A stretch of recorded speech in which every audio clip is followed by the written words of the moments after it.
En los años 70 comenzó una guerra que culminó unos años después, en la década de los 80, que probablemente haya dado lugar a una de las etapas más prolíficas en la invención y producción de la alta fidelidad. Además, cuando la alta fidelidad era alta fidelidad y no era este high-end absurdo de precios imposibles. Sansui, Pioneer, Technics, Yamaha, Onkyo, Accuphase, Carver, tantas otras, dieron lugar a una serie de productos excelentes en una rivalidad sana que hacía que el mercado estuviese rebosante de productos de alta calidad, hechos con pasión, como amor por el detalle, como suelen hacer los japoneses, y que parece hoy día que han caído en el ostracismo, cuando luego ya llegó la alta fidelidad americana con marcas que entonces eran incipientes, Mark Levinson, Krell, quitando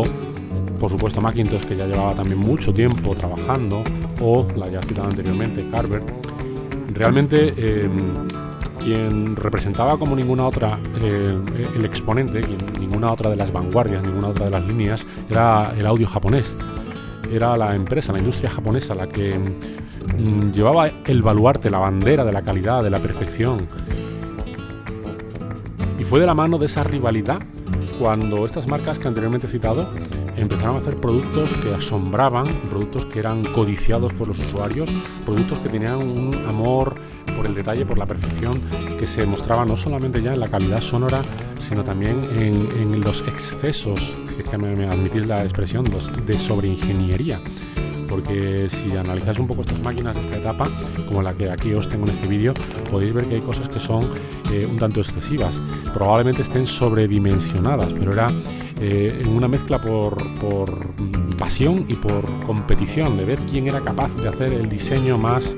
extravagante o el más llamativo o el más comercial, una mezcla de todo probablemente, pero que para los aficionados fue algo tremendamente satisfactorio. Ha dado lugar a piezas de alta fidelidad que están por delante de lo que tenemos hoy en día,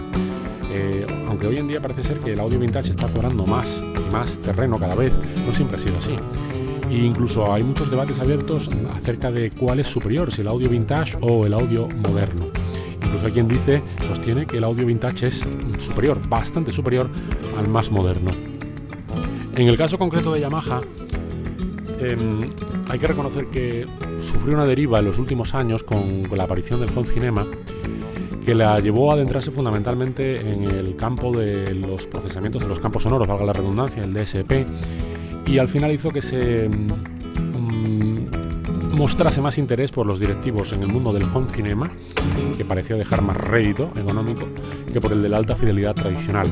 Eso ha hecho que durante muchos años Yamaha haya caído en el ostracismo y que muchos aficionados, sobre todo los más jóvenes, consideren Yamaha, aunque esto también va mucho por países, la consideren como una marca menor, como una marca de quinta categoría, como una marca de receptores de home cinema. Pero lo cierto es que Yamaha, muy probablemente, aunque esto ya es una apreciación mía porque ya sabéis que yo soy yamajólico, muy probablemente represente como ninguna otra el exponente máximo de esa tradición. No olvidemos que Yamaha empieza en el año 1887. Es la más longeva, junto con probablemente Denon, aunque Denon sufrió varias iteraciones, varios cambios a lo largo de su historia. Actualmente forma parte de un holding, DM Holdings, junto con Marantz, entre otras. Pero Yamaha es la que quizás representa más esa pasión, para mí por lo menos, aunque es cierto que se dedica a la fabricación de productos musicales con un poco más de tardanza, porque en un principio se dedicó fundamentalmente a la reparación de órganos me refiero a instrumentos musicales, y posteriormente a la confección de los suyos propios. Luego siguió con otros elementos que todos conocéis, desde pequeñas motocicletas que actualmente están bastante cotizadas, pasando por todo lo que todo el mundo sabe. Actualmente Yamaha es una enorme empresa que te hace igual un robot que un piano de cola, que hace una guitarra, como que hace actualmente productos de audio de muy alta calidad. Pero precisamente en esa guerra encarnizada que mantuvieron, fue en el año 1987, y justo cuando ya se cumplía el centenario, que ya llegaba la época del centenario de los 100 años de Yamaha, que Yamaha dijo: vamos a pegar un zapatazo sobre la mesa y vamos a demostrar aquí quiénes somos nosotros, que sí, que es verdad que la competencia es buena, pero nosotros somos Yamaha y vamos a demostrar a todos lo que somos capaces de hacer. Y entonces fue cuando Yamaha puso a un grupo de ingenieros a trabajar sin restricciones económicas, hoja en blanco, cheque en blanco, a ver qué eran capaces de hacer. Es verdad que aquí cuando se saca la serie Centennial había también mucho de gimmick comercial, había mucho guiño comercial, había mucho guiño de exceso, y eso se puso de relieve sobre todo en el preamplificador. El preamplificador de la serie Centennial incorpora una serie de tecnologías que hasta entonces eran total y absolutamente desconocidas. En la etapa de potencia, en cambio, pues veis una concepción que también podemos concluir que es un exceso de ingeniería, hay un sobredimensionamiento, pero vemos una concepción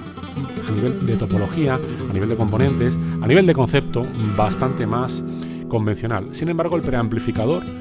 no ya por su construcción, sino por las tecnologías que implementaba, sí que supuso claramente poner un pie en el futuro. Para empezar, tenía conversores digitales analógicos para la señal digital, cuando prácticamente el compact disc estaba naciendo. Es verdad, ya habíamos tenido algún ejemplo de compact disc a principios de los 80, incluso se dice que ya a finales de los 70 había experimentos en este terreno. Es a partir de los años 80 cuando el compact disc ya se extiende como tecnología,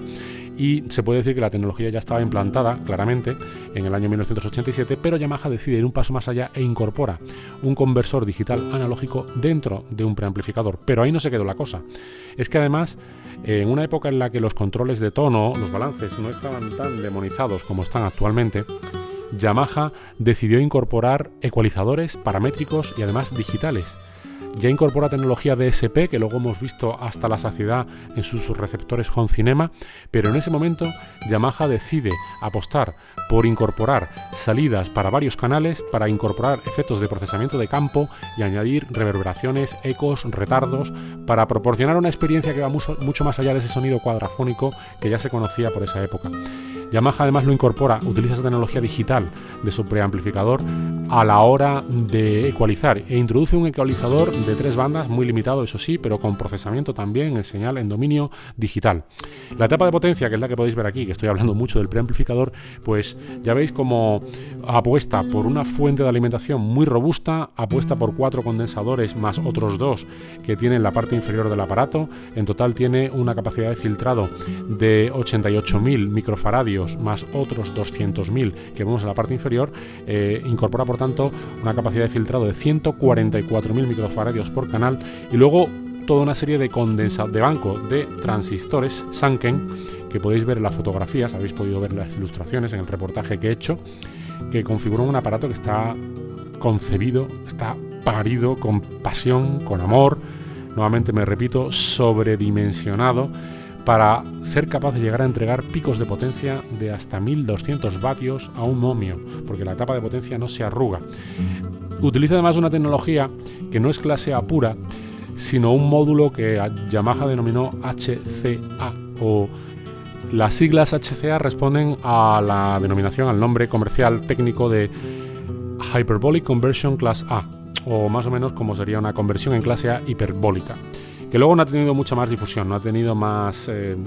trascendencia a nivel comercial en la marca. Pero en definitiva se trataba de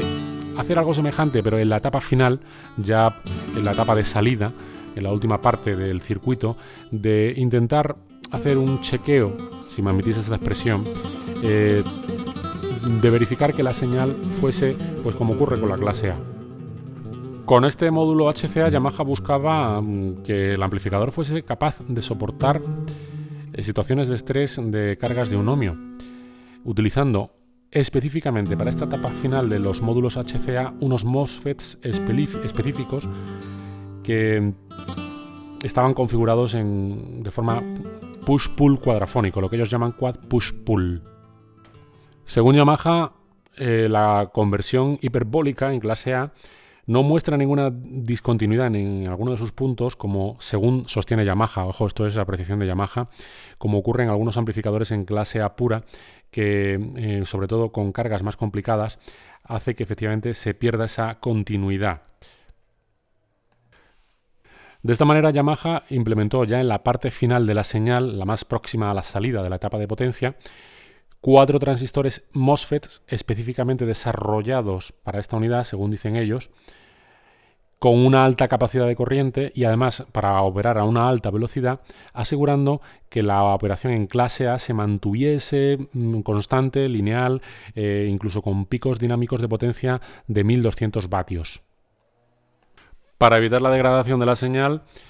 también la MX10000 monta lo que denominan una corrección de error,